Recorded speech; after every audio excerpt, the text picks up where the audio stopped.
Welcome to the long-awaited part 2 of my Thorpe Park new roller coaster speculation video. That video absolutely blew up and I gained like 200 subscribers because of it, so thank you a lot for that. And yeah, here's the part 2. I have lots more stuff to talk about and it could potentially be announced as early as tomorrow. Like, that's mental. Anyways, on to the main part of the video. So the main point surrounding this kind of part 2, the reason I really wanted to make it, most of this is rumoured, by the way. There was rumoured to have been a meeting discussing the future of Thorpe Park, and some of the stuff they said in that is absolutely mental. Now, the same as last video, my main current speculation is that they are working on trying to build an RMC, and I know the main feedback you guys kind of had last video was that the restraints are very heavily restricted in the UK, so iBox restraints wouldn't be allowed. However, for someone like John Burton to be designing this ride, I really feel like he would push to get them either rechecked or modified. Obviously, I don't know the man personally, but from what we've seen in his kind of posts, he is a very die-hard enthusiast, and I feel like he's the type of person that really would push to get something like this at the park. And the main reason I think this is actually working for Merlin and Thorpe Park is because Thorpe are essentially capitalizing on people's fear. If someone goes to a park and boasts to all their friends, oh my god, I just did Hyperia, it was the scariest thing ever, then all their friends are going to be like, I have to try this out, this must be mental. If you want a better example of what I'm trying to say here, go check out Q4 Coaster's video on this topic.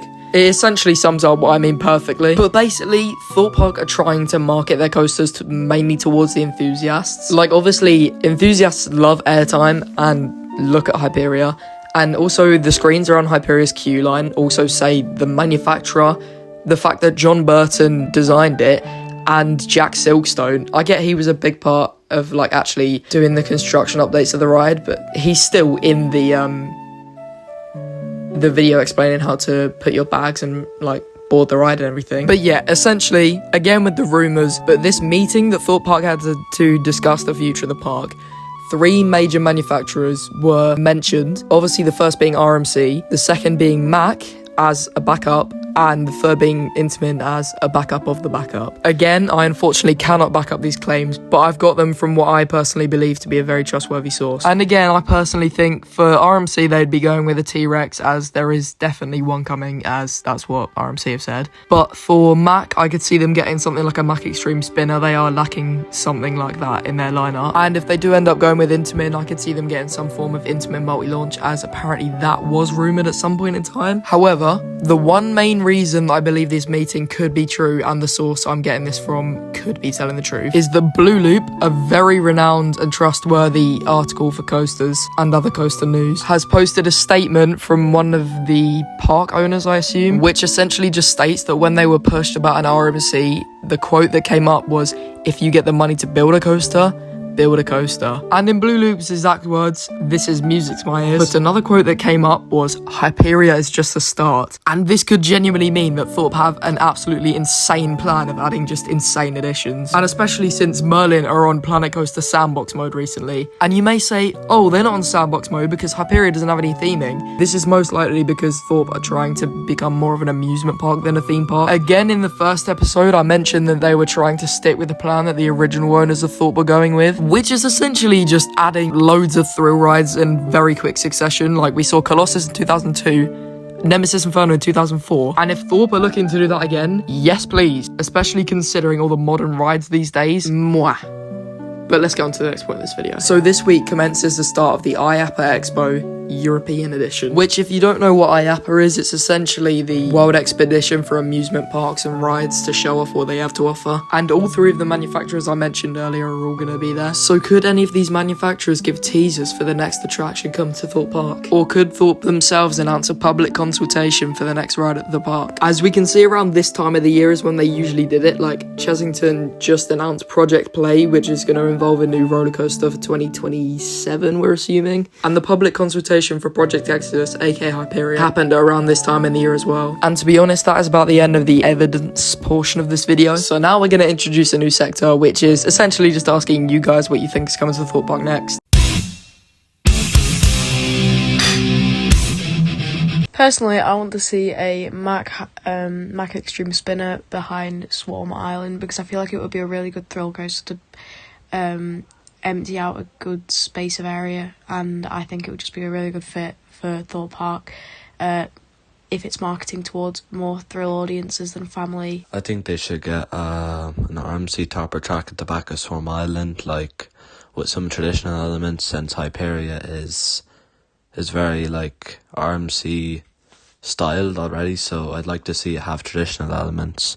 And you know, it doesn't have to be that long because Thorpe doesn't have long coasters anyway. I think that Thorpe Park is going to get some sort of kiddie roller coaster, as they don't have really much of a kiddie roller coaster in that park yet, and I know they do have some land to do it. I think Thorpe Park should get a family GCI wooden coaster, sort of like Wicker Man, or like a CCI. It's nothing too special, but yeah. Hi guys, I hope an Intamin multi-launch coaster comes to Thorpe Park, because Tutatis is my number one. So, first of all, to all the people saying, "Oh, I hate Ghost Train, you're wrong, you're just wrong. Get rid of Colossus and put 25 clones of Mr. Monkey's Banana Boat. Oh dear. That's pretty much it. Get rid of Stealth, put in a Mac multi-launch. Actually, no, not get rid of Stealth. Get rid of Rumba Rapids. Bye-bye. Mac Striker, Mac Extreme Spinner, Intamin Straddle Coaster, B&M Giga. So, starting off strong, get rid of Ghost Train. I queued an hour and 45 minutes for something so boring, so bad. It's really 45 minutes of my life. That's what I know. This is like a problem that Thorpe sort out for years, because like in 2009 it's so rough, and Colossus is a lot. I know they can't do anything about that, but still, not fair to final. I know everyone wants to be careful. So do I. I think there needs to be a family coaster, because I know it's there needs to be a family coaster in Thorpe. And why is food places so the Merlin Pass discount? Bye guys. What do you think, Pastor? What do you think, Pastor? Hey? No. I asked you, what do you think? What do you think's going to Thorpe Park next? Huh? Yeah, that's essentially it. Thanks guys for watching, and comment your opinions on this video. I get it's still quite a controversial topic, because anything you say in the coaster community, people just agree with coaster studios and not small creators, so it's yeah. But yeah, as always, please make sure to subscribe, like the video, because why not, and turn on notification bell, stuff like that. Follow my TikTok, Instagram, literally just do everything. I like You're Gonna Explode and stuff, so yeah, tough luck.